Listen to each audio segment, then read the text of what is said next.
नमः शिवाय। भगवान श्री हरि की लीलाओं को पढ़ना, देखना और सुनना महान पुण्यदायक है। श्री कृष्ण अवतार की लीलाओं का संक्षिप्त वर्णन श्री विष्णु पुराण में वर्णित है।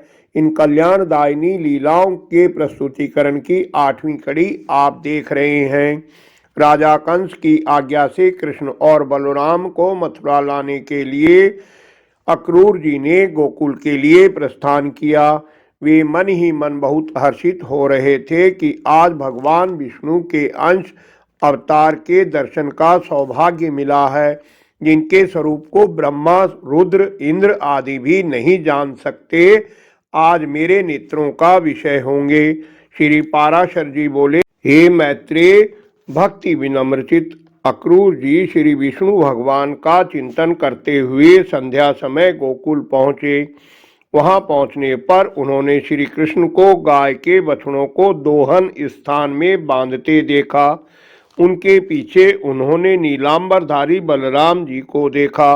उन दोनों बालकों को देखकर अक्रूर जी का मुख कमल प्रस्फुल्लित हो उठा तथा उनके सर्वांग में पुलकावली छा गई।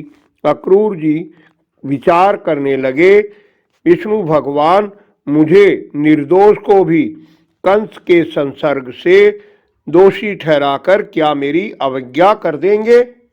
मैं उन ईश्वरों के ईश्वर भगवान श्री विष्णु के अंश अवतार श्री कृष्ण के पास भक्ति विनम्र चित्त से ही जाता हूँ।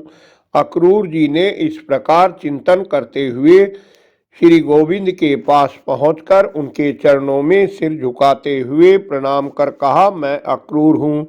भगवान ने प्रीतिपूर्वक उन्हें खींचकर गाढ़ आलिंगन किया।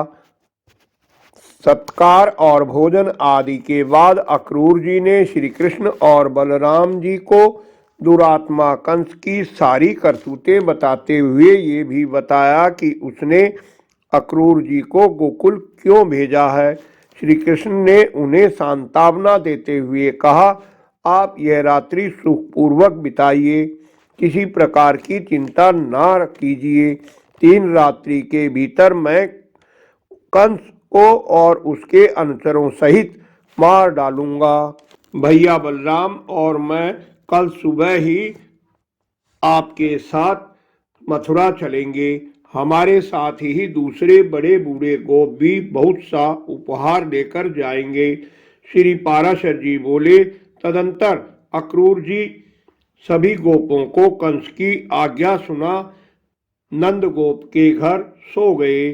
प्रातःकाल मथुरा जाने की तैयारी देख गोपियां दुख आर्त होकर आंसू बहाते हुए इस प्रकार कहने लगी, मथुरा जाकर श्री कृष्ण भला वापस क्यों आएंगे?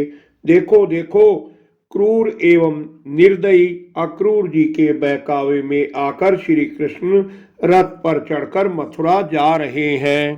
श्री पाराशर बोले, इस प्रकार गोपियों के देखते देखते श्री कृष्ण ने बलराम जी के साथ ब्रज को त्याग दिया।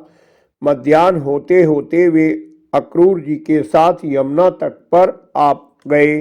वहां पहुंचने पर अक्रूर जी ने श्री कृष्ण से कहा, जब तक मैं मध्याह्नकालीन उपासना से निवृत्त होकर आऊं, आप दोनों यहीं विराजिए। तब महामती अक्रूर जी यमुना जल में घुसकर स्नान और आचमन आदि के अनंतर परब्रह्म का ध्यान करने लगे। उस समय उन्होंने बलराम जी को सहस्त्र फणावली से सुशोभित देखा और श्री कृष्ण को चतुर्भुज रूप में शोभायमान देखा। श्री कृष्ण और बलराम को पहचानकर अक्रूर जी विस्मित हुए कि ये इतनी शीघ्रता से रथ से यहाँ कैसे पहुँच गए। जब वे वहाँ से निकलकर आए तो देखा कि दोनों भाई पूर्ववत मनुष्य रूप में रथ में ही बैठे हुए हैं।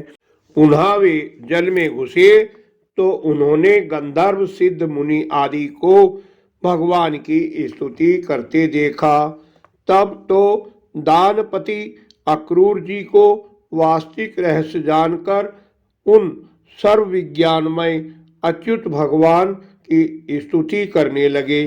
आगे की कथाओं के लिए आने वाली वीडियो देखते रहिए। वीडियो पसंद आई हो तो लाइक कर मित्रों से शेयर कर धर्म के भागी बने। निरंतर जुड़े रहने के लिए चैनल को सब्सक्राइब कर लें। धन्यवाद। आपका कल्याण हो।